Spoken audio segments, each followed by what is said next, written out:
not going to be posting it publicly, but might post it in the group and might cut a piece of this out. Same thing I did with Sutherland. Like, I didn't think I would go on that rant, but he asked a question. I was just like, this is probably a much better way to explain this. And I know if people go back and watch this and have a question about the driving seat keyword, this will answer that question. Okay. Okay, so I think you need to allow me to share. Yeah, busted. All right, you should be good now. Okay. Okay. I don't want to play anything. Hang on a second. Let me go to YouTube Studio, right? Okay. So I guess. Wow, what the heck? Okay, sorry. That is not accurate. It is. No, it's not, because on my page it says less. Yeah, but there's a time delay. So even if you click over on or you hover over on the right where your image is, where it has the little mouth that's wide out, right next to the create button, top right. Top right? Okay. If you hover over that, I think This maybe you one? even have to click it. Yeah, click it. Oh, hit switch accounts. You might need to switch accounts.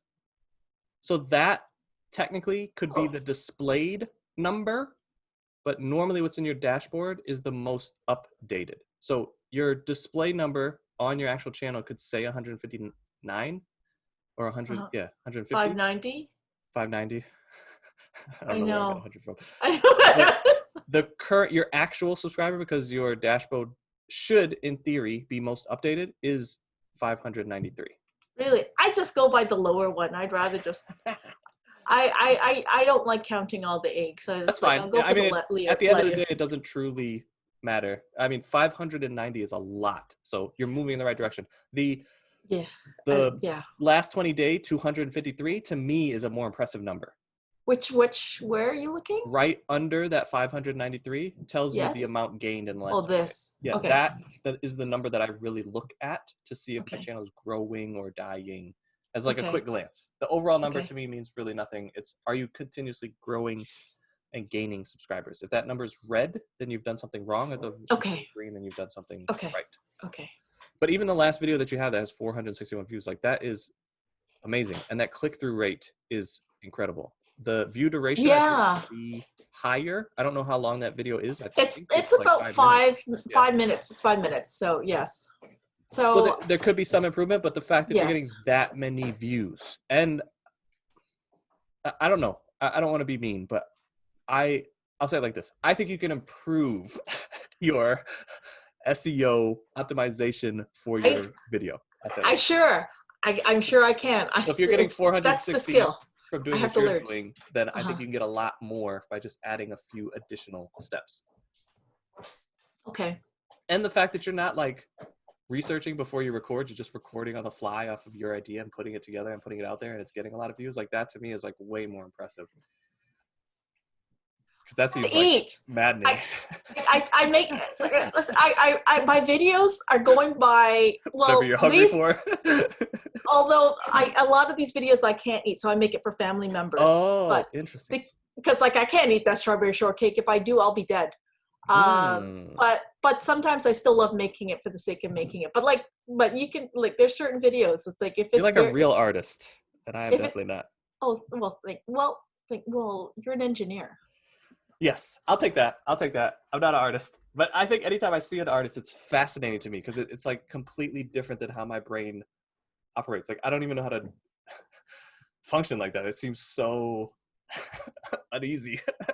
I'm left-handed too. So you're really going on the different swing.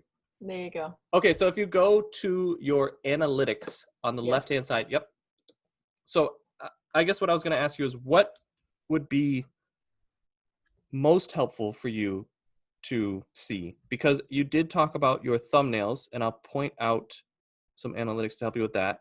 I'll probably cover like the view duration, because that's kind of like the most important stat. Okay. See here, this is a different number too. This is 594. So that's why I always just go by the lowest number. I've no idea. But see, that says real time. So that's being updated the most. Like, even if you were to sit here on this channel for a minute, that flashing like dot that you see bottom left where it says 264 views. Yes. the graph on that, the very Yes. last piece of it, that flashing piece, is being Oh, updated yes. like real time. So you probably just got a subscriber recently and it Oh. hasn't updated your channel because the channel Ah. is like on a lag, because some people subscribe and then unsubscribe because they misclick or whatever the case may be. So they're not ultimately going to Yeah. show it until it like dials in. But this real time will show you, and this is all in theory. There's been times where it's been different for different reasons, but in It theory, is strange. this should show you up to date, the most recent. The Really? dashboard should show you the most up to date, like in an hour or two period. This is just getting updated like This every is minute. And the okay. page will be on a lag just to how they internally send that information to different Okay, this is directions. very interesting and very and kind of maddening because this morning I honestly I got to stop looking at, I have to stop looking at the numbers. That's why I always go with the lowest number, because this morning I noticed it was at 583. I thought, oh hey, that's nice, and then went down to 577, 576. I thought, and then it climbed back up again. I think, what's happening? And I couldn't figure out. I don't know the mysteries of YouTube in that sense. But Yeah, and so here, this other number has baffled me because I didn't notice that one either. yeah, I guess more insight may be unnecessary, but they do authenticity checks at times, and normally when you see your numbers dancing that much, they're doing authenticity checks. So they had a problem with bots before, so they've devised a plan now that they come in and on occasion go through people's subscribers and see. But that again is like secondary. Like there's no reason for you to do anything with that information. I just know it because I love learning about the algorithms and what's actually going on. I'm genuinely I'm fascinated, but again, not very Usable. I just have to learn how to read it. So, but yeah, here's the mochi. It's like yeah, I identified that on your channel when I was looking at it. But as a 10,000 foot view, what I'm doing anytime I'm looking at somebody's metrics is looking at the 28-day. And I normally do that by clicking on the real time and then going down so I can see 48 hours. And then I'm looking at a 90-day 10,000 foot view. So I just get a good feeling for like what was working and what's currently working. So if you click 90 days, yeah, this information will refresh.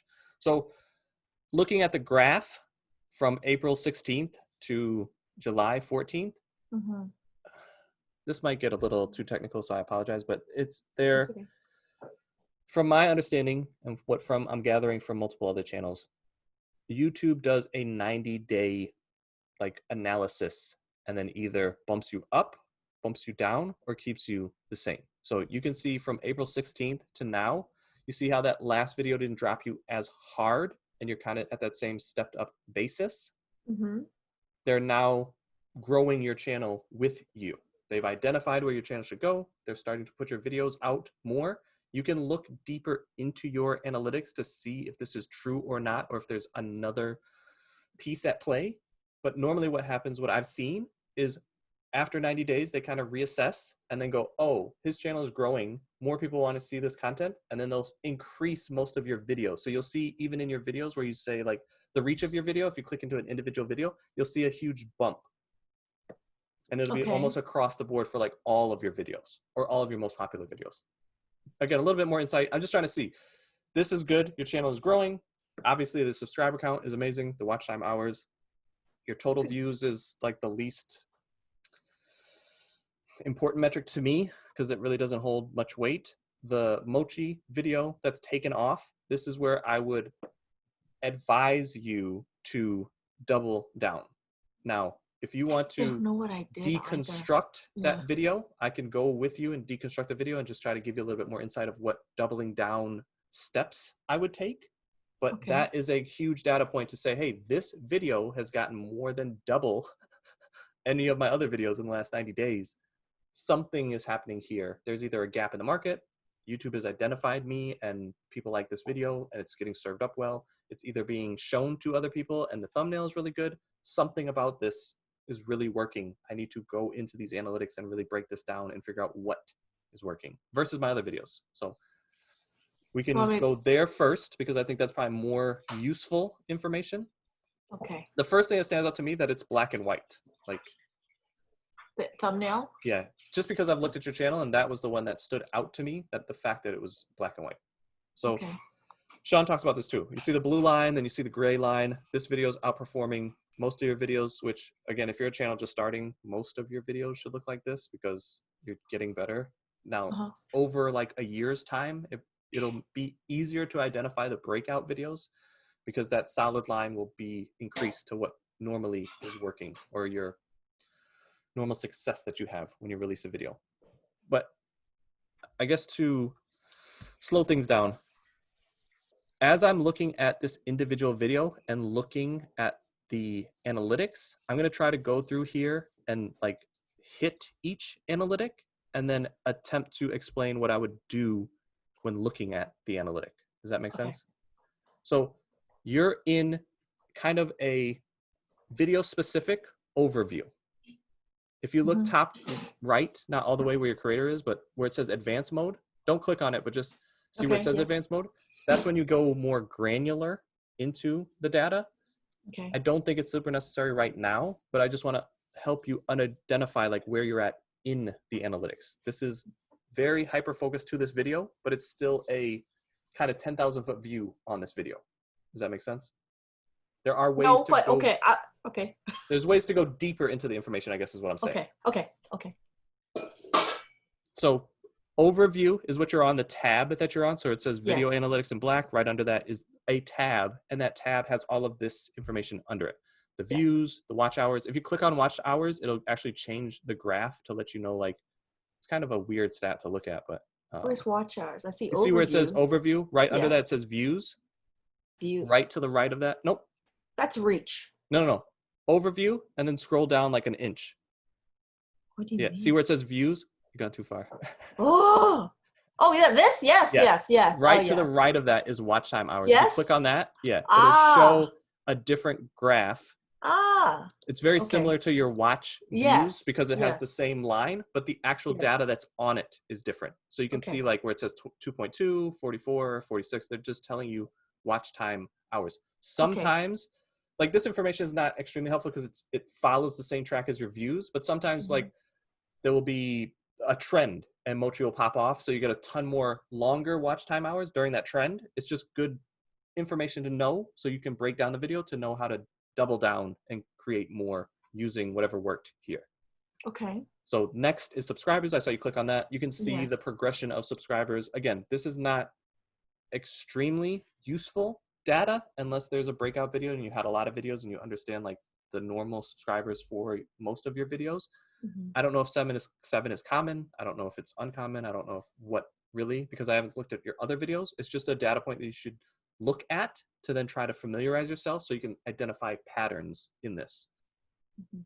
So this is what I would be doing if I was you, is just like going to the overview, clicking through the stuff, and then just attempting to find things that stand out to you. Just like your video when you made it, when you were like, lilac doesn't seem right. It's like a gut check. Hopefully, if you look at enough of the data, it'll have that same like something doesn't feel right here.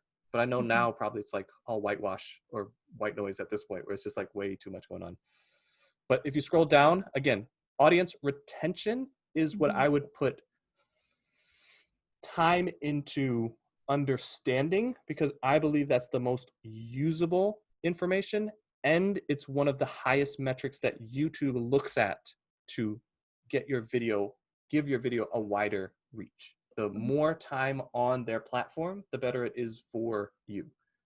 This is a shorter video, so having a 49% watch time is decent. But normally shorter videos have a higher retention rate. Versus like if this was an hour long making a mochi, you would assume that there'd be less retention. Mhm. I find that most of my retentions are not that long, I think, in my videos. Again, depends on the niche. Here's where a little bit more insight comes in. If you click on the see more right underneath that audience retention, this is where there's both like very granular information and then 10,000 foot information directly in here. For the more granular information, you can scrub through and say, hey, right around maybe 10, 20 seconds, people are kind of dropping off. And then you see that bump, that's where they're skipping to. So something that you're doing in the first minute and 20 seconds, essentially, people are skipping. Because the only reason that So graph would bump back up is it's because they clicked on it and then skipped because so they they're not skipped being held. here and they wanted to be here. Yes. So So I would go through and watch this video. What am I doing in this first minute and 20 seconds that's letting people leave off my channel? Am I holding too long on the intro? so Am they I were explaining skipping the things? steaming and the mixing. They were the mixing. Okay. Not perfect information to know, but maybe if you make more mocha videos, maybe like, oh, don't show that step. Again, you're gonna have to test it across maybe a few different videos to get real insight, but this is Okay. at least a layer to look at this video and This is identify, hey, helpful. people are skipping and going here, and then they're really not holding. But the fact that you don't have like heavy drop off at the end of your video means that you're doing a really good job all the way up to the end of the video. Because most Okay. people that I've been helping, the drop off from like probably even a minute before the video ends just like plummets. Flat line down. But I'm just, they're using ending video terminology, and I'm sure as a professor, you know this class is winding down, but if I say this, I've lost them. Yes. I know as soon as I say, hey, homework for next week, like they're out of there. They're already detuning. So I think that's why I said your experience is coming into play. You might not be hyper focused on it, but I think you understand how to engage and keep people engaged. Okay. This one is funny. This is like the silent little sleeper. And this is the one video where I finally, this was my third video, and I think it was the video that I realized I want to do YouTube and not just meet my student, like reach my student. So I tried putting a little bit more thought in the video. So I think that thumbnail is awesome. The text on it is it's small. Yeah, and hard to read. Yeah, I know. Your pictures that you take are very high level pictures. The fact that you're covering half of them with your new style is like painful to me. I know, it's driving. You know what? That's the thing. I know people with even on that channels. The sugar video, even though it's a song that you're doing, that thumbnail to me has the most like curb appeal. That video, like the thumbnail on that video is like super. Where is it? How do I find it? Oh, yes. Okay. I know. You know, I think I'm just trying to find a thumbnail that will set myself apart for food videos. Your pictures of your food is what sets you apart. All right, I'll just put my food then. I know it just. You can have the text on there, but I wouldn't block half the image. Like, I don't know if this is a bad term, but food porn is a real thing, and like your pictures are that. They're at a super high level. You can go and look at a whole bunch of people making food videos. Their thumbnails are not that clean, crisp of a picture of the actual food. It's like you have a very unique eye to catch that artistic view. Your artistic view is much higher than everybody else's. You should lean on that. But you are covering half of it up, and it's just like, oh my gosh, like I just feel okay. That's such an amazing thumbnail. And you have to understand too, like a lot of people are watching it on their phone, and the thumbnails on the phone are even smaller. So as you're looking at it on your computer, you're like, oh, everything is in there. But you have to shrink that down to a small, minute size and go, is this really popping off the screen? Is it worthwhile actually labeling what the foods are, or just show the foods? Because a lot of people with the food videos, they don't even write any, they don't have any label. It's I'll just show you this. Food. Click on any of your videos and play it inside the YouTube player. Like if you click on any of them. Okay. And then top left where the actual video is, click that. Not This there, one? because it'll play it in the channel. Yeah, click that one. Scrub to the very end where Amazon puts up all of those images like a collage. Now think of it like this. See your thumbnail? I like this New Zealand dad. So people who are watching this, he's funny. Anyway, go on. See your two thumbnails that are on here? Well, you have three thumbnails on here, but the two are there that have like half the picture cut off. And then you see Keto Biscuits, how it's like the full picture. Yeah. If you were a viewer and you watched whatever we just watched, the buttermilk, and you were looking at these thumbnails, which one would you click on? I think cheese butter, because it's another like doubling down, because I'm already looking at buttermilk stuff. So that might be another video. But that thumbnail is the full image and then text on top of it. But the text itself is easy to read and transparent. Yeah. Your picture to the right of that is a better picture. Like he's just taking a straight up and down shot, and they're kind of just slightly mixed. But look at your picture to the right. There's this a lot one going on. The strawberries are kind of there's like I'm not a photographer, so I don't know how to explain what I'm trying to explain. The picture quality is way higher. That's all I can really say. I'm not an artist, sorry. So, but if Okay. that was the full picture and then it had like strawberry delights, just like Uh-huh. in the middle or top right or something, that would be a much better thumbnail than his because the picture is a lot better. Okay. And then the same thing with that today lesson is sugar. Like that is like a high level thumbnail because what you have going on around the borders is interesting but not distracting. The main focus of the picture is that push-in board. I don't know what the technical name of that is. I don't know what that board's called, but yes, the message board. And it has text on it that I can read. Now, if you want to do this half business that you got going on, I would almost use that board and have like strawberry delight out on that and then have the strawberries displayed because then it all feels collectively one piece. It almost feels like you're taking an amazing picture and then you're kind of lazily slopping something on top of it. Okay.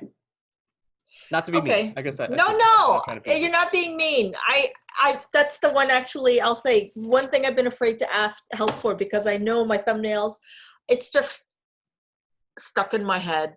And I know that I have to break away from it. But the harder part is normally like getting a good picture. Like you're doing the harder part and then just not completing the style. That's why I said, like, I don't know how hard it was for you to go in and like overlay that strawberry delight message on there versus the today's lesson is sugar. But the today's lessons of sugar is a thumbnail that pops out, especially compared to the others where it's like Roberto Blake. Like if you're interested in that, yes, the one above it is good. And that's what I think the style you should go after is just like simple text. This style? Really, yeah. Let the picture tell the story. All right. But even what I was trying to get at is when people see this, they're normally just looking at the picture. They're not really even looking at the words. And this is what I was going to do and I should have done before is I was going to have you tell me, what do you see? And normally people are not reading the words. They're saying, oh, I see my thumbnail with the donuts. I see my thumbnail with the stuff. I see these biscuits. It's like the image pops out. The letters get lost when it's in this collage. Now, the same effect happens when you go to your home screen, but it's just not as apparent as if they're in a collage. Does that make sense? Okay. So the image of the thing really pops. So you're covering half your image, like you're cutting 50% of your selling power by just doing that. Like even this, the blueberries up in my face, just put blueberry buttermilk like above that, where like the gap in between his hands. Again, I'm not a photographer. I'm just saying these thumbnails, you're already doing all the hard work. Let that hard work shine. Okay.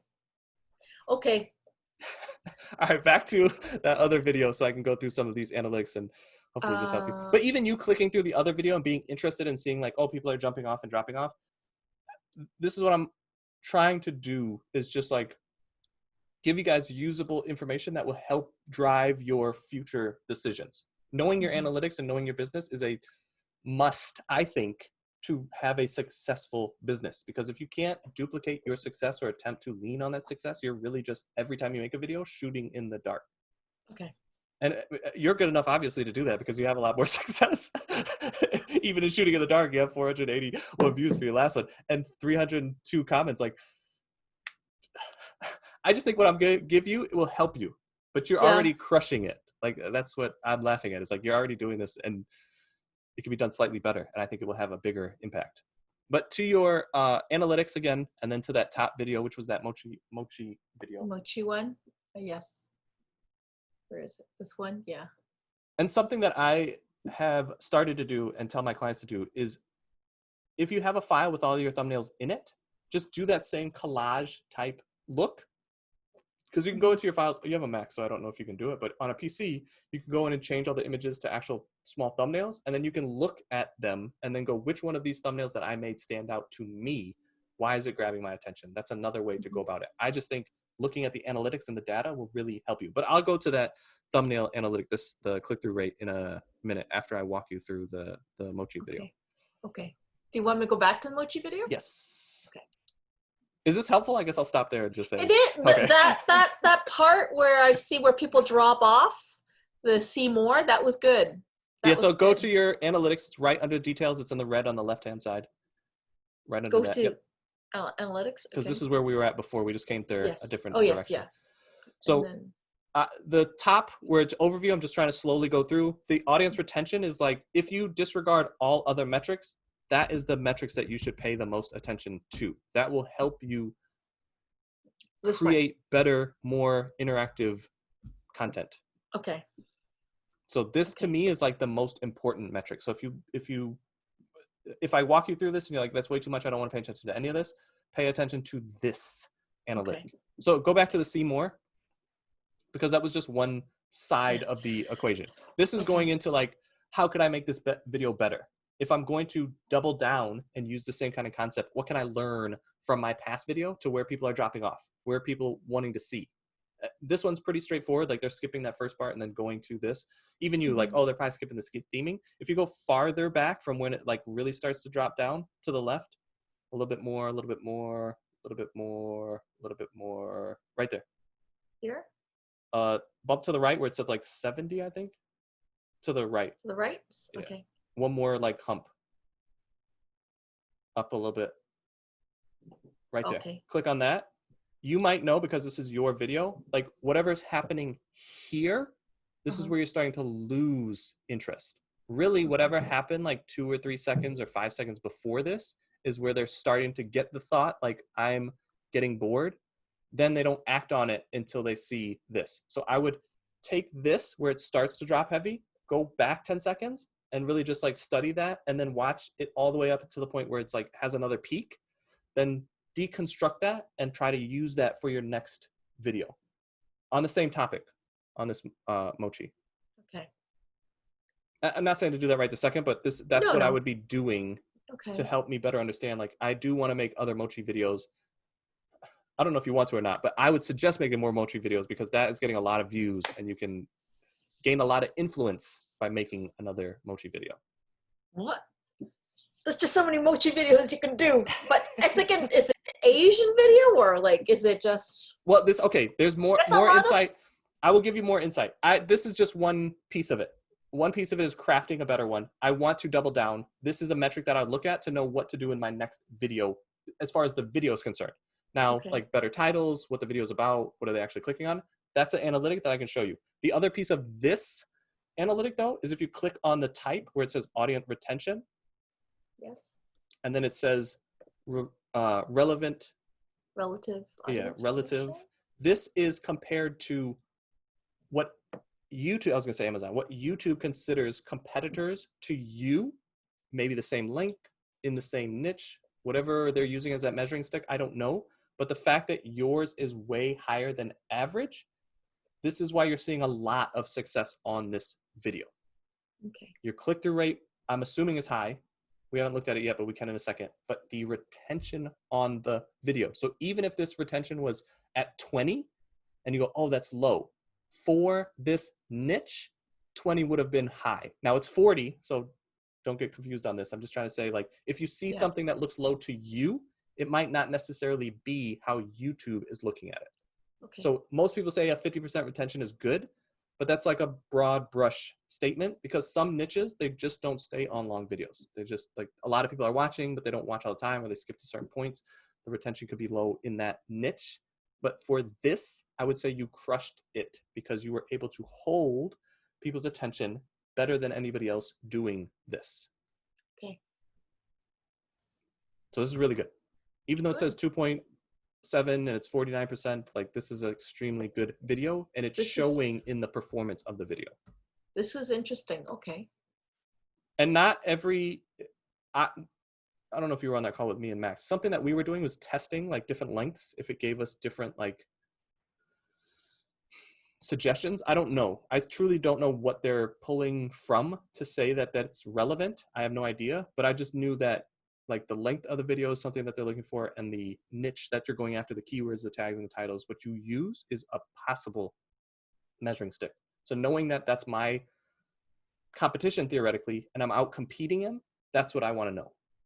Can I outcompete my competition? Yes. Is Mocha something I should double down on? Yes, because I can already outcompete them on the content. Now, can I outcompete them on the thumbnail? I don't know. this is another metric that we will look at. Just don't split the image in half. Yeah. Okay. And what I was going to point out too is why I think the black and white works, because the black and white feels like it flows together, while the other videos feel like that other secondary color that you're using is just like on top of and blocking the image. Okay. The black and the white to me look like it all works together. Okay. But I would go back. You might have to click at the top where it says back, because this is a little bit weird to go into the.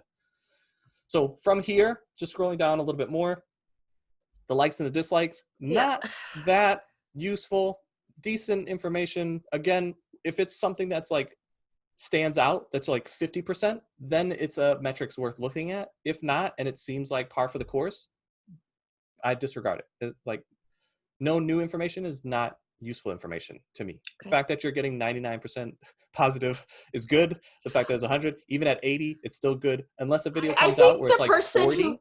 I have one dislike in all of my videos, and I wonder, is this on purpose or was it a mistake? So I just disregard it. It's just one out of everything. So because we are going in a pretty competitive space at some of our videos, we get like consistent 2 thumbs downs, like almost as soon as we release the video, just because we assume people are watching it and they're just doing the dislike because they're in a competitive space. To us, it doesn't matter. And to YouTube, it doesn't really matter either if it's thumbs up or thumbs down. It's an interactive piece and they just take it for that. So don't let that affect you. If someone puts a thumb down, YouTube sees it as the same as a thumbs up, essentially. I'm just saying they slipped and they did not know what they did. As you make more videos, you'll have more thumbs down. I'm just going to give you a heads up on that. I figured as much. I figure. But do you read the comments? Do I read the comments? Yeah, I respond to the comments okay, too. I would caution you if comments affect you to maybe not read them and let somebody else handle that. But if it doesn't affect you, I've had nice comments so far. Okay. I haven't when you get those bad comments, had a bad one yet. Disregard them. It should not affect you at all. You understand that it's the internet. I've received student reviews. Okay. Okay. Yeah. I get. So you understand reviews. the dynamic. I understand. I understand. I've had student reviews over strikes too. Okay. Like I get it all. Like quarantine. I have interesting reviews. I get it. So the only reason I say that is because somebody that I'm helping stopped making videos completely because of 2 negative comments. And I was just like, and he's an older guy too. He's in his 80s. I was like, listen. Oh no. I guarantee you, whoever put this on here is like in his teens. If you were in real life and a teenager came up to you and said this to you, would it have any effect on you? And then it was like, oh, I didn't think about it like that. It was just like, there's a disconnect from the internet for him because he's older. But I was just like, this should have 0 effect on you. Like, he reads the comment, he responds, he has that personal interaction with it, even though it's the comments on a YouTube video. Like, I think you should be doing that, but just don't take it personally. No. And it really. I think if it was consistently bad, like from like across the board, yeah, I'll know to listen. But otherwise, I just chalk it up to that person's had a bad day. So I just pointed that out because it was a note to be made. Don't let that stuff affect you. How YouTube views it is the same thing. A negative comment or a positive comment, it's the same. YouTube sees it as a comment. The thumbs up or thumbs down, YouTube sees it as a connection point. Someone's interacting with your video. You should take it the same. All good. And I haven't been harassed, so it's all good. The next piece is what I love to see. And this is probably my second most looked at analytic on this overview tab, because it gives me a lot of quick insight onto what is working on this video. And I'll move this camera over because it definitely looks like I'm looking not at the screen, but I'm looking at your video. The real-time activity, decent. It's okay. It's not really a metric that I can measure. What's underneath it is very powerful. Where your views are coming from. And this is in the last 48 hours. There are other metrics in here to give you a longer time frame. But to know that your video is 75% searched is golden. Because as in now people are saying how to make mochi. So people are going to YouTube. I can show you a little bit more insight of what they're typing in, but it doesn't matter. They're typing in something. Your video is being displayed to them when they type into the search bar and they're clicking on your video.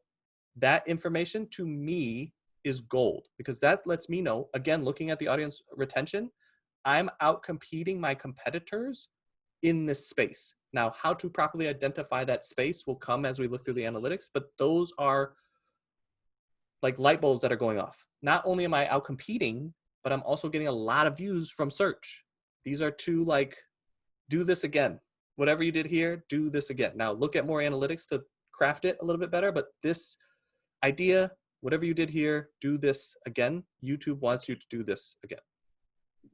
Because they're helping you. They're putting it in front of those customers, or the audience that's looking for this stuff. No matter what they're searching, they're looking for it. YouTube is putting your video there and they're clicking on it.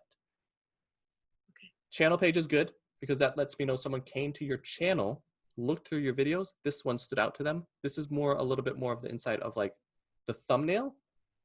I would say this thumbnail is a little bit better. This is a metric that I would look at to say, hey, somebody went to my channel and clicked on this.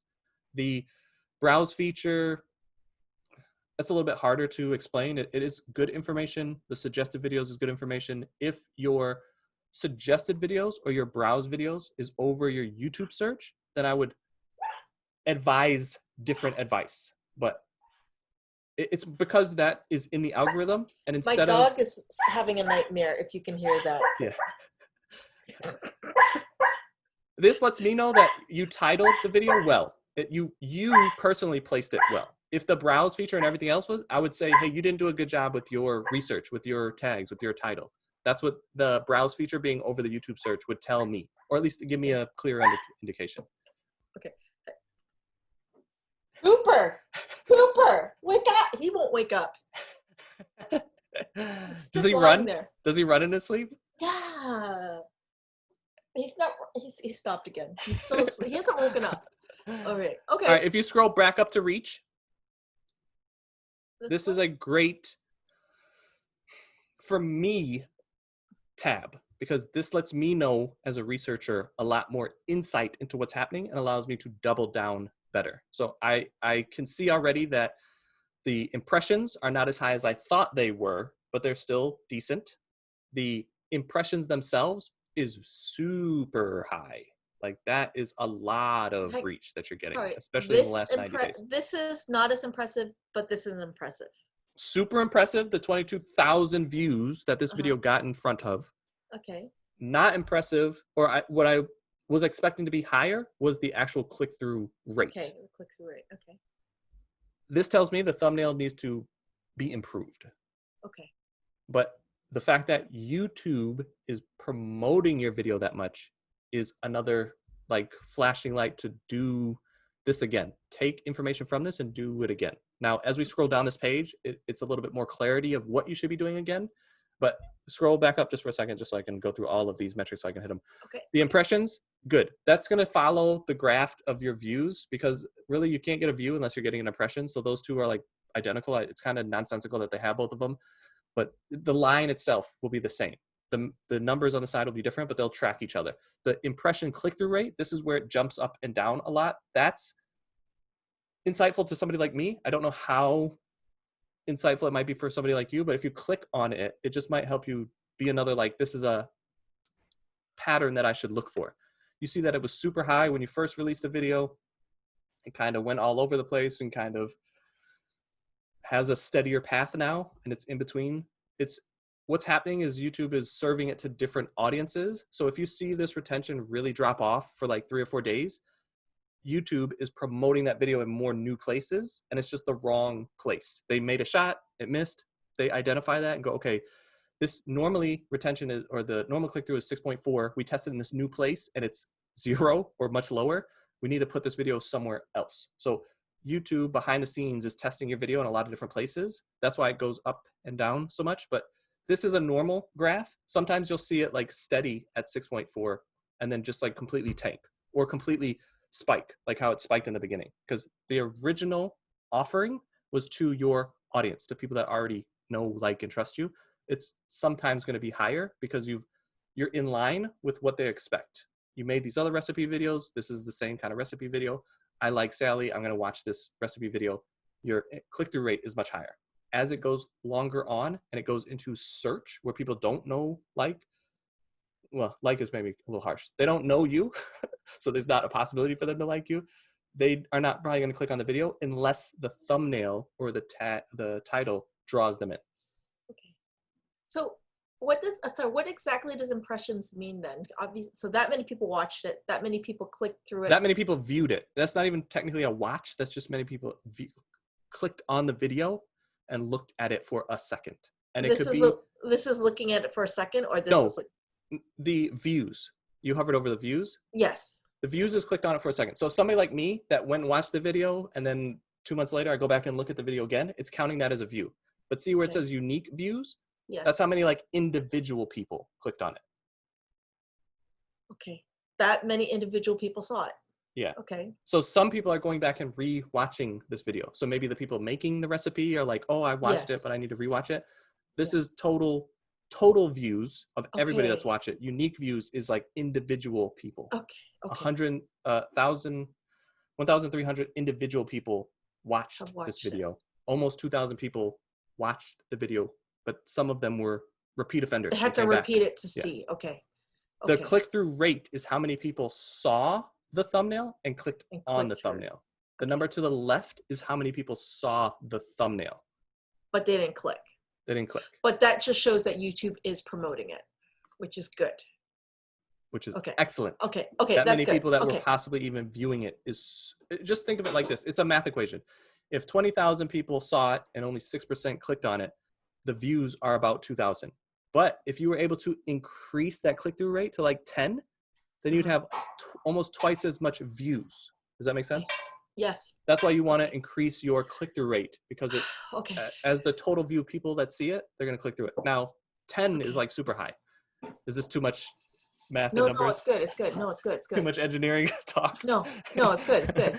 It's So good. again, I guess just to speed through this a little bit more to get to the meat of this, if you click on views, that again is going to track just like the views on the last page because it's the same exact analytic. The one next to it is unique views. This sometimes give you a little bit more insight because it's it doesn't plot it out as a graph. It plots it by like each person watching it. So it's Okay, just yes. like, are people still watching it? It's sometimes hard to tell by the graph because it like the number going up doesn't tell you like how many that day. You can see that day, 22 people watched it that day. So people are still watching it. This is why you Yeah. need to go into your analytics because you're crushing it. That's why I'm like, you're doing such a good job. If you could just add in, Actually understand what it is. take this Oh, thing to the next boy. level, I think you would rock it. So this is Okay. where somebody like me loves this because now the traffic source is more insight than just looking at that last 48 hours. You see where Okay. it says traffic source right under that? Yes. Yes. This is like a total over the So length. I'm of so your glad you're recording this. Okay. So So this you is good. You can Okay. technically refine what you're looking at because you see up top right where it says like April 9th, 2020 to now. On that bar, that same bar where it says overview, reach, engagement, audience, if you follow that a little bit to the right, it has that drop down bar, just like in the other, Mhm. nope, go up. You see where it says overview, reach, engagement? Just follow that line straight over. And then it'll say Engagement. since published. Yes. Yeah, Yes. so here. you can click on that. This is just maybe like next level, but sometimes what I like to do is if the video gets a spike in a certain date range, I'll go in and hyper focus that date range. I'll either go to custom or I'll click on a date range or whatever. This is just so I know because it'll boil the data back down because the data that we're looking at now is for the whole length of the video, which is really good. But if something happened and you're like, oh, I wonder what really popped this off in the last 28 days, you can revise what they're showing you, and then you can just look at that small window in time instead of looking at the whole picture. Again, a little bit more engineering than artsy, but it's good Okay. for you if you have a video that stands out and you want to break down the data a little bit more. Clicking on that will help refine your understanding of what's going on. But if you click Okay. back on it and go from since published, I guess it's 90 all the way, days. no, not the 90 days, it's 2 under that. Yep, since published, lifetime. Oh, okay. Oh, okay. Okay. I mean, 90 days is very close because it's only been, what, 100 something days? Yeah. Then scroll down to traffic source. I'm sorry, that was a little left field, but I just wanted to show you that that because was good. when That you're was looking good. at traffic source, this changes depending on a lot of different things. To get this more refined, changing the date range will give you a little bit more insight onto this, but looking at the overall is good enough to get started. YouTube search, super high. That means that you put a video out, target it with your tags and your titles, had success, and it was what YouTube was looking for. It lined up with the video that you made. The promise that you made in the tags, or not in the tags, the promise that you made with the thumbnail and the title, you delivered on. That's why the retention rate is high, but you found what I like to call a gap in the market that you were able to have success on. This is where you should go back to the well. Now, is it mochi? Is it Asian cooking? That will be revealed like 5 inches more down. But this is a good indicator to let me know YouTube search. This is a video that I can go in and really get a lot more understanding for what my driving keyword is, what possible seed keywords I should use, what words I should use in the title, what words I should use in tags, what am I having the most success with when I'm making these videos and I'm putting all these keywords in there. How do I know which ones are working? This is where you scroll down just a little bit more and then you get the insight. So here, where it says traffic source external, again, somewhat insightful, not truly anything that you can have much. Oh, like, did you want me to go on this? That's fine. This just gives you a little bit more insight to like the actual percentages and the view count and how long they stayed on it and the just hit back. I don't even know what Viber is. Okay, yes. That's why I said like this is a lot more helpful for somebody like me that's going to run ads to know like, hey, this video had success on Viber. I don't know what that is either. But since it's getting so much views on Viber, I should probably spend some of my marketing money over on Viber and see if I can get more views and more traffic and then grow the email list. Send them I don't to even offers. know why Samsung email is on Someone there. saw it and put it in an email. Oh, really? Yeah. That's why I said like when And you put same with content out Applemail. there, it gets shared. So people are sharing my stuff. Yes. And on Bing. I hate Bing, but okay, yes. We had DuckDuckDuck, which I was like, I don't even know people use DuckDuckDuck. One of our videos was popping on DuckDuckDuck. I was like, oh, that's interesting. Okay. But again, data, not That's super interesting. insightful Okay.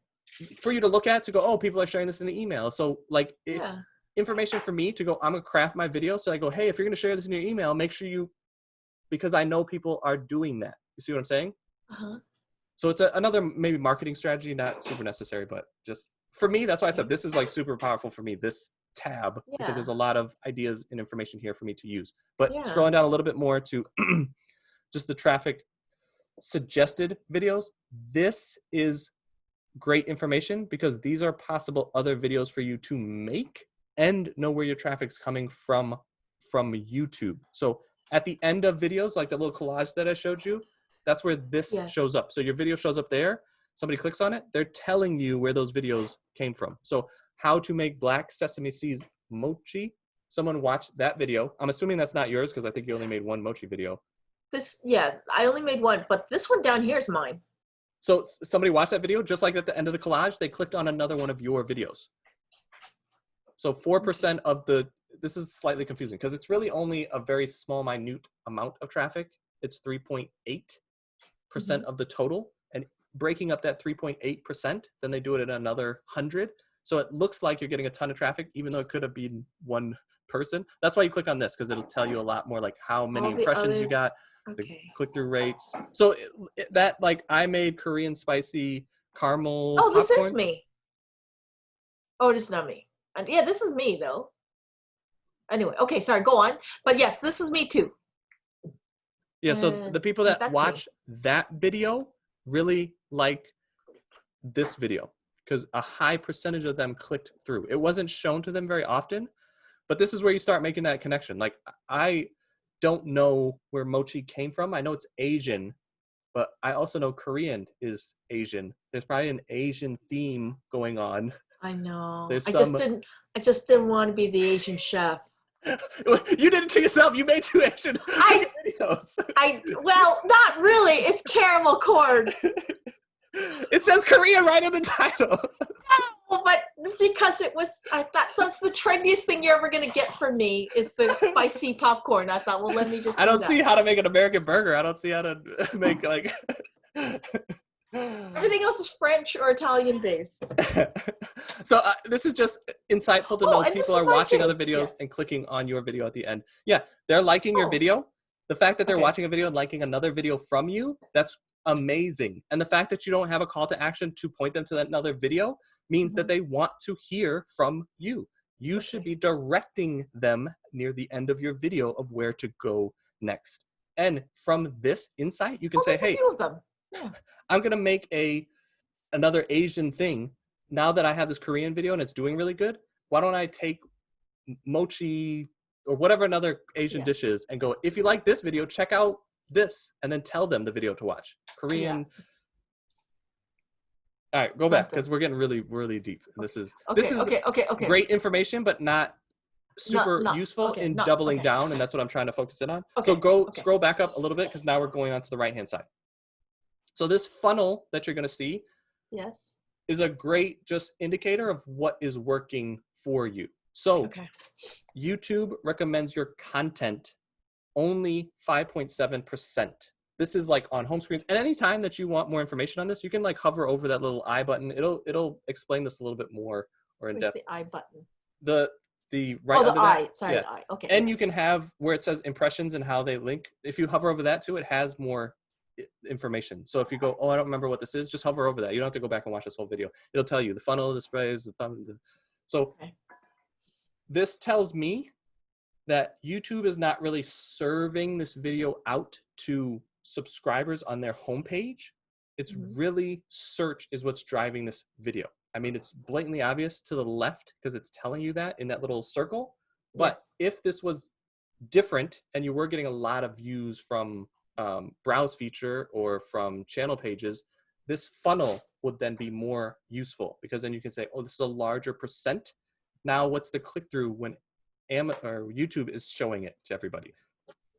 So because it's a small percentage, the click-through rate, I think, is what's holding this back from being pushed more because the click-through rate is just low. If you could improve that click-through rate. So I normally don't want people to go back and change anything on their video. I think it's like a shark, just keep moving forward. This is a video that I change my opinion on because it's getting so many views. You're getting almost consistently 20 or 30 views a day. This is a video I'd spend and redo this thumbnail. Because the click-through rate is so low, I would put another one in there to try to get more, or not more impressions, but just a higher click-through rate. Because if you can increase the click-through rate on this video, it's not a guarantee, but it's a high likelihood that because your retention rate is outcompeting your competitors and your click-through rate, if you can increase it, YouTube will then really juice this listing and get it in front of a lot more people. Okay. Does that make sense? Yep. So the rest of the videos, I'd leave them alone. I wouldn't go back. I think the thumbnails could be improved, but it's not worth your time. But This fix this one. video for sure improve because the click-through rate is low. Okay. Or I shouldn't say it's low. It could be average. better. Yes. I think it can be better because of your skills in making thumbnails. Like you're hurting yourself by adding, you're hiding what people want to see. So if you just remove that, I think you're already doing better. Okay. Views from impressions. This again, you have 22,000 views. Most of those are from YouTube search. But I think if you increase the click-through rate, again, going down the funnel, you will increase the views from impressions through what they're showing you from either the channel suggestions or browsing feature or other features, not search, but just through browsing features. And then again, you can see your average view duration. So this is, I think, slightly higher than average. I don't know. But again, a metrics that is useful, but not super, is good to know, but not super useful. I should say it like that. Okay. Watch time from impressions, 59 or 51.9 hours. That is incredible. This video alone, I think, could have made you a lot of money if you had a call to action to a product or to the description or to whatever. This is why I just think everybody should think about monetization, even if you don't have it all laid out. You should at least end your videos on, if you'd like to know more about Mochi, link in the description. Because if the video doesn't take off, then you don't have to add anything like super elaborate to your description. You can just say, check out my other video. But if it does take off like this is when you want to replace that link to a funnel. This might be going a little too deep, but a video like this could have made you a lot of money. And it still has the potential to make you a lot of money. I think it could have made you more money if at the end of this video, you sent people to look in the description. Does that make sense? Having a better call to action, even if the call to action is slightly open-ended like that. If you want to know more about Asian cuisine, if you want to know more about how to cook at a high level, whatever it is, just make it something. End your video, sending people to description, end to the next video, because then it gives you options. You can change the video at any time. You can change the description at any time. For a video like this, just like going back and changing the thumbnail, this is when you should go back and oh, people really like this. Let me see if I can capture emails. Maybe I should make a KDP Mochi recipe book Mhm. That will be what I'm putting in the description on this video. Now I can sell that product. And if I have an Amazon affiliate link and it's my product, I not only get the sale, but I also get a 24-hour cookie that follows them if they purchase anything else. So maybe too deep. I apologize, but this is what No, I'm it's super not. excited about to like It's help not. people It's see. good. It's very helpful. Yes. What for the watch time? What is the minimum percentage that's still good within a Watch. good range for the watch time from impressions? I guess that, or I guess It's a weird number because the longer the video is, an impression, if they stay like 20%, but the video's an hour long, the impression watch times from that is going to be higher. It's a good number to know, but there's nothing in there that's like, this is what you should shoot for. okay. Does that make sense? Yeah. Okay. That is a large number, 51%. And this is a large number compared to your other videos, I guess, is what I should be saying. Okay. This is a large number. Okay. I think for somebody just starting a channel, this is a really large number from the other people that I'm looking at. For you, you should confirm that by looking at your other videos and seeing what your other videos have in that gap. Okay. I just know this one video is going to have a lot more because it has 3 times more views than your other videos. So it's like kind of a no-brainer that this one is going to have more watch time just because the amount of views that's on it. All right, so scrolling down, this is your number 2 spot that you should pay attention to. So retention rate should be your number 1. This should be number 2. Traffic source YouTube search. This one? Yes. Because these are the keywords. That top one that says black sesame mochi is your driving keyword. Regardless of what you want it to be, this is your driving keyword. This is getting you all of your views. This should be a keyword that you use multiple times because then you have an opportunity to have a larger reach going after people that like black sesame mochi. Okay. There's a lot of opportunity that you can branch out to, but the fact that they are telling you black sesame seed mochi is your driving seed keyword, and it lines up with what you have on your thumbnail. Whatever research you did or did not do, you had success. I think doing more research would give you more insight because you would remember, oh, I did the research. These are the numbers that I saw. When I looked at vidIQ, this is what I saw when I looked at vidIQ. When I looked at Uber Suggest, these are the numbers that I see. It just gives you another layer of understanding. Okay. But even if you went to the YouTube search bar and just typed in mochi and it was like number 4, I would go, okay, I'm going to type in mochi again and hit some different letters. What's in that like 1, 2, 3, 4 spot videos that I can make? But irregardless of all of that extra insight that you have, take this black sesame mochi and make another video on it. And I would even maybe make a longer video and just see, are people willing to watch 20 minutes of this? Something else that you can do is, I like to copy everything, and I think you were the one typing everything out. It seems maddening to me because I can't spell anything. But if you copy and paste that into the YouTube search bar, this also will give you a lot of insight to see who is your competition. Because now you know the playground that you're playing in. Your competition is this black sesame seed mochi. Your watch time is bullying them. Your click-through rate is not up to par to maybe some other ones. So I would see, what do their thumbnails look like? We could not even do that now. So the rest of the metrics are decent. We have a half an hour more. I think this is probably more insightful to use this. So copy and paste that black sesame seed mochi.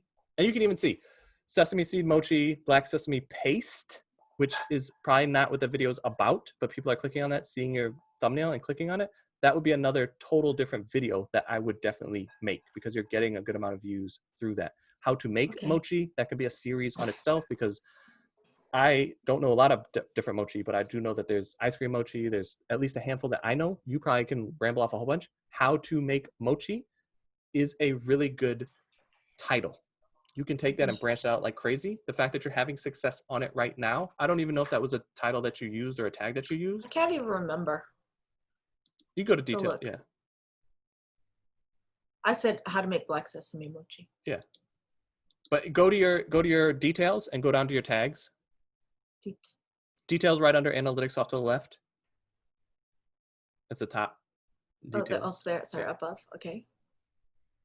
So scroll down a little bit to your tags. I'll stop you right here just because I see you doing something. YouTube only recognizes 3. I know that I Okay. stopped doing that after Okay. that. You can do tags. They just only recognize 3. Yeah, I stopped after that. Okay. It's If only you- 3. If you I scroll only down a have it at little 3. bit to your tags. I don't know if, oh, there, I do have some text. There we go. Oh boy. This is where, like, to me, you didn't do anything wrong because YouTube picked up this video and is putting it a lot of places. I just think you could have aided the algorithm if you let them know where you want this video to go. It would have given you a wider reach. Okay. So the fact of just like seeing now, and maybe I can show you some insight too of like how to quickly pull tags for Okay. somebody that doesn't want to do a whole bunch of research or use a lot of different tools. You can look at your competitors, and you have vidIQ because I can see that it's on right now. Pull other people's tags and just start using those as your tags. Everyone else seems to have really boring tags too. I think cooks don't think about interesting tags. This is why I said you should be crushing it because cooks are artists. They're not like tags. Everyone's tags are really boring. But this is where like just your understanding, and if you're gonna make a playlist on Mochi, you'll have a lot of tags that you don't have to like go research for. You'll just gather all those. So if you're gonna make this what I call like a feeler video, the first time you put out a video is good. Even if you put very little in there, it's still decent because YouTube is gonna feed you a lot of tags essentially. So you can go back to that list, and if you hit more on there, it'll give you a little bit more. It won't give you a ton, but those are tags that you can use. For this video, it doesn't really matter because YouTube already identified those. So putting it back into tags is not really going to do much. It will make it easier to identify where you show up on there because vidIQ looks at your tags and then tells you where you rank on it if you're in the top 20. But there's no real reason to go look at your analytics, see those words that are there, and then put them in your tags after the fact. But you are, see where it says making sesame mochi dressing? Desserts? See, I can't even read. Desserts, yes. You're Yes. number 5. That Yeah. is another like. That's good. Actually, I just noticed these. Can I copy and paste these and put them up here Yeah, too? if you click on them, it'll go in there automatically. You have that Oh, how to make really? mochi. That's why it's not going to do anything. But if you click on the other ones where it has a little plus, it should automatically go in there. Oh, okay. Yeah. Oh, okay. But it doesn't rank. But even if you click on that tag box and you type in mochi and then hit space, it'll auto suggest other ones. So this is another way that I've been showing people. See, mochi donut, mochi ice cream, mochi making. Like I would click on mochi making and then it'll automatically add it. This is a quicker way to add tags if you really don't want to do a whole bunch of research because this is tapping into vidIQ's understanding. It's not the greatest, but it's better than nothing. I would definitely type in how to and then mochi, and then those are really good. Yeah, all this stuff. So here, mochi is the driving keyword, individual. Black sesame seed mochi is like the driving long tail keyword. If you could go after mochi and have success there, I would say go after that because that's the top of the mountain. But if you need to niche down a little bit to black sesame mochi, I would say let that be your driving seed keyword. Black sesame paste. You were typing in something that I was just looking at. Dessert, something about dessert. Like those are all great additional seed keywords. And then you could use this tool and just type in black sesame and see what autocompletes. How to make black sesame, see what autocompletes. But black sesame is a seed keyword, but it's not the driving keyword. Does that make sense? Is this too much information right now? Information overload? Okay.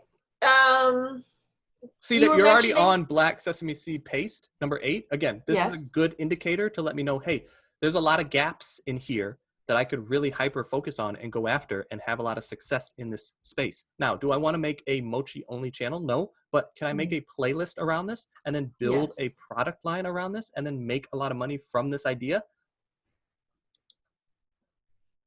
This is what I call testing the market. You test the market. Now you had a lot of success. Now double down and dig for gold, dig for them diamonds, find where it is that you can prosper with this information. Why won't it let me actually? Because you already have it. Oh, okay. How to mochi you already have. But that won't work either.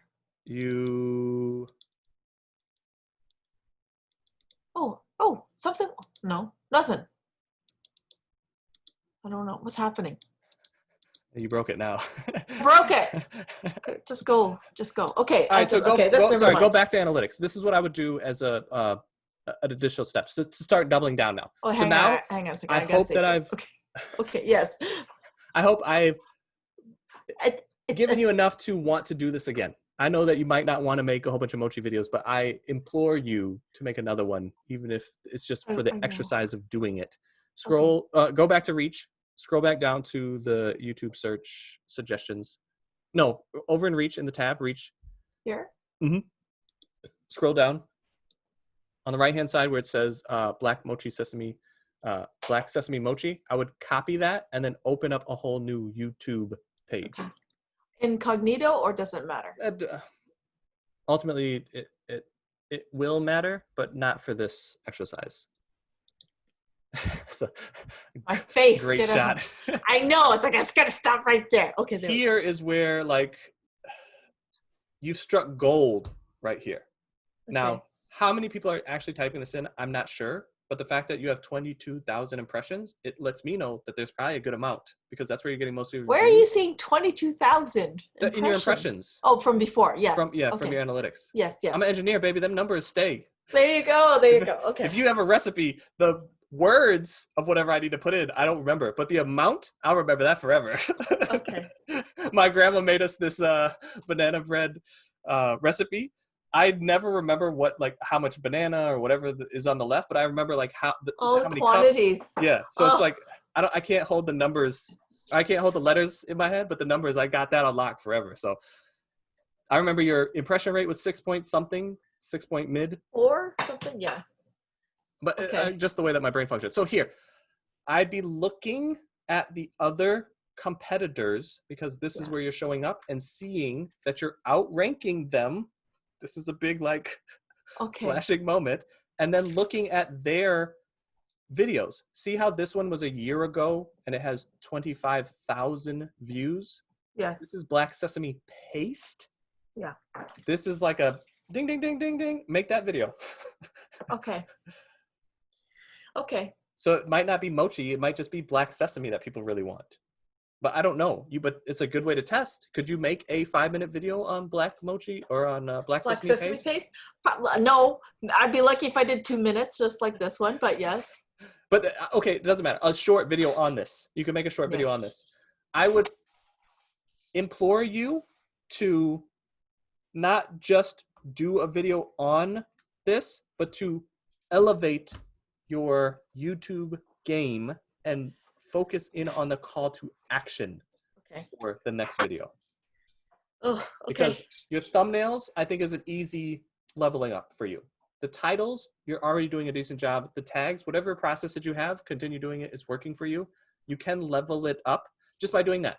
What is this video on? Let me type some stuff in, see what autocompletes. That is perfect. You don't need to do any more research than that, especially when you're starting off. Don't spend a whole bunch of time doing that. Go into your tags, type mochi, see what it suggests, how to mochi, type sesame seed, whatever they suggest there, put that in there. That's beautiful. Definitely level up your YouTube content call to action. Okay. And so my leveling that up is by better thumbnails. Well, call to action is separate from thumbnail. Okay. Your thumbnail needs to get leveled up. up. So my call to action is driving people to watch the next video or buying. Okay, yes. Link in the description, next video. Just get into a habit of, if you like Black Sesame Paste, click the link in the description to learn more or for more information. It can be more ambiguous when you're pointing down the description because you can replace that link a lot. Okay. If you like Black Sesame Paste, you probably like Mochi video. Why? Because a lot of other people like the Mochi video. So that should be the video that you're pointing to in this Black Sesame Paste video. Because that video has proven itself. Okay. You're going to have a high click-through rate because people like Black Sesame Paste. They'll probably like Black Mochi. And Black Mochi's already proven itself because that's one of your best videos. Okay. But that's the piece that I would really level up. Because if you're driving, even if the Black Sesame Paste video is a minute, the fact that they watch that minute and then click on this 4-minute video, that's more watch time. That's more views. That's more clicks. That's more impressions. That's what YouTube likes to see. Okay. That's going to help really grow your channel. Because if YouTube identifies your channel as a channel that they watch and then watch more of your content, I bingeable, could get closer to ranking. it's already ranking. Or ranking, but I get closer to getting more exposure. More exposure. And the more exposure doesn't come necessarily from search. It comes from YouTube identifying that your channel is a channel that keeps people on their platform. Then they start putting it on people's home pages. And that's where the views really skyrocket. Because as good as it is for rank or for search, that's a strategy that you can be consistent on. But ultimate goal is to get YouTube to put you on other people's homepages. Okay. So again, what I'm looking for here is just other video ideas. What are other thumbnails looking like? Where did I rank on this? Because you're ranked #1. So you did something right. I just think the thumbnail can be improved because the click-through rate is low. But compared to the other videos on here, yours doesn't, it's almost like Sesame Street. One of these things does not belong here. Your video stands out. Now, if it's good or bad, that's where like the purple elephant concept comes in because you want to be the one that stands out, but it doesn't fall in line with expectations to me. Okay. You have 60% of it that falls in line, and then the other piece is just blocking what people want to see. Okay. Look at the one under the girl with the little spoon. That's a picture that's what my expectation of is a picture. Your picture quality is far superior to that picture.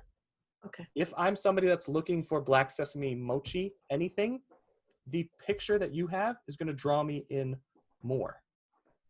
Versus this one. This one looks like it's a person made in just a at basement home doing it. Yeah. Yeah. Yours looks like, hey, this is a professional that did this. Okay. I don't want a video when I click on it and the light is bad and I can't hear anything because the fan is going and there's chickens running around and she's trying to hold the camera and it's all over the place. My expectations are made when I look at your thumbnail. This is high production value. When I watch your video and everything is in frame, tight, it's not a camera that you're holding that's all over swinging, not making me dizzy or sick. That's my level of expectation. You're delivering on that. That's why I said you're crushing it. You just need to adjust a few knobs and I think it'll take off. Okay. And you don't even have to adjust anything too crazy. It's like, what are you capable of doing? I guarantee you're capable of doing a better thumbnail because it's in front of me. I just can't see all of it. I guarantee you're better at doing a better call to action because some of your call to actions are just not, they don't direct me. They don't implore me to go to the next thing. They don't tell me what I just watched and send me to the next thing. It doesn't have to be long. The call to action would be like 30 seconds max, more like 10 seconds. Did you like this video? If you're interested in more recipes like this, click on this. And the sesame seed paste to the mocha video should be like an easy handoff because they're already in the same vein. If you enjoyed this Black Sesame Seed Paste video, check out my mochi video. And if you want to know more about cooking, link in the description. Mm-hmm. Okay. You are crushing it. I feel like I beat you up a little bit, but you're crushing it. You're doing a really good job. I just know from my engineer analytical brain, there are many holes in the ship that I feel are easy to fill that you are very capable of filling. Okay. Tags. They should have been more than whatever 4 was in there. Okay. Now, does that mean that you did a bad job? No, obviously. This video has almost 2,000, or at least more than 1,000 views. Uh-huh. That's awesome. You found a gap in the market and you exceeded expectations on here. That's why people are clicking on it. I just think you can do slightly better. And if YouTube sees that your impressions are near 10, this is when they really go, oh, this video's getting views. The people like it because they're clicking on it. And it's holding retention on, even though the video is 4 minutes, it's pointing to other videos and those people are clicking on those other videos. This is a video that we want to use because we want to keep people on our platform. We're looking for these types of videos. Now, I do think you should have something, is mochi Korean? It's Asian. Asian? Lots of like Chinese, Japanese, Korean, we all have our own versions. So I would put like Asian mochi recipe, Korean mochi recipe in the tags, because then I want to know if YouTube picks that up and then puts it in that other place where the analytics are and see if that's a good right here. Because it's why this is showing black sesame mochi, black sesame paste is because that's what you gave the algorithm. If you gave it more, you'd probably have different. So if you scroll down on this will give you a lot more insight. So here are all of the keywords, but most of them are going to be mochi, black, and sesame because that's really all you gave the algorithm. But if you gave it more, like Asian recipes, you would have more other suggested keywords for you to use. Through the tags. Okay. So this is why I said, like, it's not, you didn't do anything wrong. I think you could have just done better. Because It's a little too narrow focused. If you would have gave the algorithm, because maybe mochi or black sesame is not really the driving seed keyword. Maybe you missed the boat on that a little bit, but they're just saying, hey, this is your best driving factor because this is what you gave us. But if you gave them like best Asian dessert recipe and that one's taking off, I guarantee you'd have a lot more views because a lot more people are searching that. Okay. But I would add that to your tags. Whatever you think the area for mochi is. If you click on details, yeah. Asian recipe, I would just like throw that in there just so the algorithm has it so it can just identify it. It's probably not something you're going to rank on, but it's a good feeder keyword to the algorithm. Like, hey, I kind of want to be here. Or even that one, Asian dessert recipes is another one that I would kind of throw the algorithm a bone and just say, hey, are we here also? Recipes easy, like all of those. I would just be like, hey, algorithm, any of these working for doing you? it again. Okay. Oh, Just yeah, easy. okay. Write it. All right. If you click on easy, does it click on, does it No, make it? it's not, I don't know what's happening. It's doing weird stuff again. Okay. But that's the idea. I mean, you went from a score of 17 all the way to a 47 already. So that's why I said. Did so I? yeah. Where did you see that? See where it says vidIQ score on the Oh. right-hand side? Where it says out of 100? Where? Scroll up a little This bit. one? Yeah. Oh. So it was at like 17. It was red for sure. I don't remember. But now Really? you've gone up to, yeah, 49. Yeah, well, you're the engineer. You saw the number. But this is, again, I think your description is awesome because you have the different, like, the recipe essentially in there. I just think if you made a playlist on all of this, this could easily be turned into a book. Like, doing 90% of the work already. But I agree. It's hard when you're only doing one recipe a week. It's a very slow growth. So this is another thing. You could put all those mochi, like the paste and the mochi itself, couldn't have those been made in your kitchen at the same time? Say that again. This recipe that you made for black sesame mochi and the black sesame paste, couldn't those recipes be made at the same time? Yes. So what I'm saying is even the shots, some of those shots could be reused. And then you just do a separate intro and outro. So you can batch create. I'm starting to do that. I've been doing that, yes. That's what we were doing with somebody that we were helping with the workout videos. Like they were doing a lot of like the same kettle swings and the kettle cleans. And I was just like, just edit them. You don't have to kill yourself to do 7 exercises in a day. Just I'm doing that. I'm doing that. So little things like whipped cream and things like that. I'm recycling and using forward. But yeah.